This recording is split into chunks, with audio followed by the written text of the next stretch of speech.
Stop xotin. Xatirdami? Nimaga? Hamman Rossiyadan uzatgan pullar qani xotinjon? Hammasini hisob kitob etib beraman dadasi. Yur oldim atush. Dadajonisi siz ketganda uyimizda tirza yo'qdi, eshik yo'qdi, tomizda shipirimiz yo'qdi. Hammasini qo'ydirtirdim. Ha, indan keyinchi? Yuring. Dadajonisi, birinchi oyligingizdan mol oldim. Ikkinchi oyligingizdan ham mol oldim. Uchinchisiga ham qo'y oldim. Nima uchinchi oylik sal kam? Ha, endi ro'zg'or bor, bachalar bor. Indan keyinchi? Ha, yuring. To'rtinchi oyligingizdan mol oldim. Beshinchi oyligingizdan mol oldim.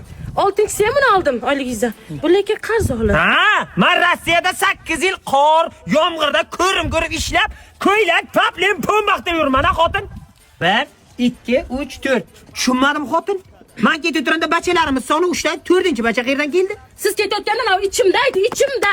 Bir ketanda 8 yil ketdingiz. Tonimas ham kerak shu bacham meni. Ha, bu ham meni bachammi bu? Ha, sizni bachangiz. Xotini nima qo'yding? Yodgor qo'ydim. Yo, nimaga yodgor qo'ysa hali o'lganim yo'qmi? O'lganingiz yaxshi edi. Bir ketanda 8 yil ketdingiz-a? Tavba. Hay to'xta xotin.